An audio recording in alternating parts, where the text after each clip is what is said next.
چلیے آج ایک انتہائی دلچسپ اور قدر مختلف موضوع پر بات کرتے ہیں۔ آج کے اس تجزیے میں ہم دہو الارض کو سمجھیں گے، جو دراصل ایک بہت ہی قدیم اسلامی دن ہے۔ عموماً جب بھی ماحولیات یا کلائمیٹ چینج کی بات ہوتی ہے تو ہمارا سارا زور صرف سائنس پر ہوتا ہے، ٹھیک ہے؟ لیکن آج ہم دیکھیں گے کہ یہ دن موجودہ ماحولیاتی بحران کو سمجھنے کے لیے ایک کتنا گہرا اور فلسفیانہ خاکہ پیش کرتا ہے۔ ہم جانیں گے کہ کس طرح روحانیت زمین کے تحفظ کا ایک انتہائی طاقتور ذریعہ بن سکتی ہے۔ جلدی سے دیکھ لیتے ہیں کہ اس جائزے میں ہم کن چیزوں کا احاطہ کریں گے۔ ہم شروع کریں گے کہ دہو الارض کیا ہے، پھر سفارش کیے گئے اعمال، اسلام کا ارتھ ڈے، زمین کے مسائل اور آخر میں آلودگی کی اصل وجہ پر بات کریں گے۔ تو چلیے سیدھا چلتے ہیں اپنے پہلے حصے کی طرف۔ دہو الارض آخر ہے کیا؟ یہ دن ہر سال ذی القعدہ کے مہینے کی 25 تاریخ کو آتا ہے۔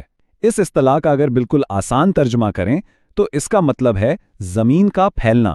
ذرا تصور کریں، ماخذ کے مطابق یہ وہ عین دن ہے جب کعبہ کے نیچے سے زمین کو پھیلایا گیا تاکہ یہ سیارہ انسانوں کے رہنے کے قابل بن سکے۔ یعنی یہ وہ خاص دن ہے جب اس زمین پر پہلی بار الہی رحمت اور برکت نازل ہوئی تھی۔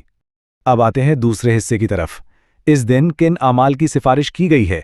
روایتی طور پر اس دن کو خاص عبادات کے ذریعے منایا جاتا ہے تاکہ اس عظیم نعمت پر بے پناہ شکر گزاری کا اظہار کیا جا سکے۔ ان میں روزہ رکھنا، ایک مخصوص 2 رکعت نماز ادا کرنا، خاص دعائیں مانگنا، امام رضا علیہ السلام کی زیارت اور صدقہ دینا شامل ہیں۔ یہ تمام اعمال انسان کو روحانی طور پر بہت مضبوط بناتے ہیں۔ اب ذرا اس حیران کن نمبر پر غور کریں۔ 70۔ جی ہاں، 70۔ اس دن کے بے پناہ روحانی وزن کو اجاگر کرنے کے لیے 90 روایات بتاتی ہیں کہ صرف دہو الارض کے دن روزہ رکھنے کا ثواب 70 سال کے روزوں کے برابر ہے۔ خیر، یہ کوئی معمولی بات نہیں ہے، بلکہ یہ اس دن کی عظمت کا ایک بہت بڑا ثبوت ہے۔ لیکن دیکھیے، یہاں ایک بہت ہی زبردست اور چبھتا ہوا سوال ذہن میں آتا ہے۔ کیا ہمیں اس دن کی خوشی کو صرف انفرادی عبادات اور روزے تک ہی محدود رکھنا چاہیے، یا پھر اس دن کی اہمیت ہم سے کسی وسیع تر عمل کا تقاضا کرتی ہے؟ اس سوال کا جواب ہی اصل میں اس پورے موضوع کی جان ہے۔ اور یہیں سے ہمارے تیسرے حصے کا آغاز ہوتا ہے، اسلام کا ارتھ ڈے یا زمین کا دن۔ ذرائع یہاں 2 متضاد رویوں کا ایک بہت ہی گہرا تقابل پیش کرتے ہیں۔ ایک طرف حقیقی روزہ ہے، جس کا مقصد رضاکارانہ طور پر بھوک محسوس کرنا اور روحانی پاکیزگی حاصل کرنا ہے، اور دوسری طرف آج کے بڑے معاشی نظاموں کا سرمایہ دارانہ استعمال ہے۔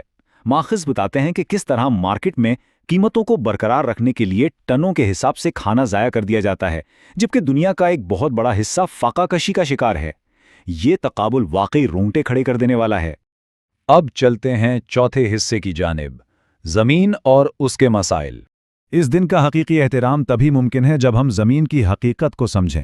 قرآن مجید نے سورہ طٰہٰ میں کیا خوبصورت تشبیہ دی ہے، جس نے تمہارے لیے زمین کو ایک جھولا بنایا۔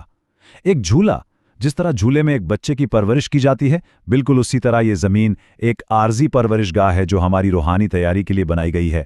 یہ کوئی ایسی فیکٹری نہیں ہے جسے ہم بس اپنے ذاتی فائدے کے لیے نچوڑتے رہیں۔ لیکن افسوس، ہم نے اس جھولے کے ساتھ کیا کیا ہے؟ ہم نے اسے شدید خطرات سے دوچار کر دیا ہے۔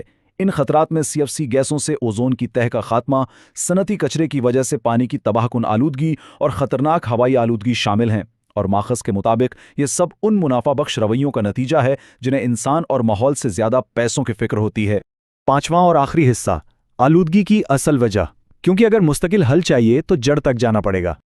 یہاں سب سے اہم نقطہ یہ ہے کہ یہ جو دھواں، کچرا اور جسمانی تباہی ہمیں نظر آ رہی ہے نا، یہ دراصل ایک بہت گہری بیماری کی محض ظاہری علامت ہے۔ ذرائع دلیل دیتے ہیں کہ اصل مسئلہ روحانی آلودگی ہے، اور سچ پوچھیں تو روحانی آلودگی جسمانی آلودگی سے کہیں زیادہ سنگین اور خطرناک ہے۔ اس عالمی افراتفری کی 2 بڑی وجوہات بتائی گئی ہیں۔ پہلی ہے ایک غلط نظریہ، یعنی خالق اور آخرت کو بالکل نظر انداز کر کے صرف اور صرف اپنی انا کی تسکین کے لیے جینا، اور دوسری وجہ ہے جاننے والوں کی نافرمانی، یعنی جب ہم سب کچھ جانتے بوجھتے ہوئے بھی اپنی نفسانی خواہشات کو اپنی عقل پر حاوی ہونے دیتے ہیں۔ اور اس روحانی بے راہ روی کا انجام کیا ہوتا ہے؟ سورہ روم کی یہ آیت اسے بالکل واضح کر دیتی ہے۔ خشکی اور تری میں فساد پھیل گیا ہے، ان کاموں کی وجہ سے جو لوگوں کے ہاتھوں نے کیے۔ آج سمندروں اور خشکی پر جو ماحولیاتی تباہی ہم دیکھ رہے ہیں، وہ براہ راست ہمارے اپنے اعمال اور ہماری اندرونی خرابی کا نتیجہ ہے۔ تو اب اس کا حل کیا ہے؟ ذرائع ہمیں 4 عملی اقدامات بتاتے ہیں۔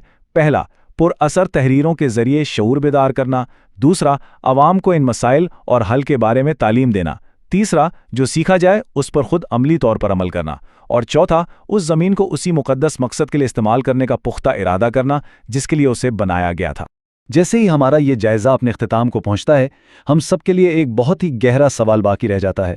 کیا ہم اپنے اندر کے ماحول یعنی اپنی روح کو پاک کیے بغیر واقعی اس باہر کی دنیا کو تباہی سے بچا سکتے ہیں؟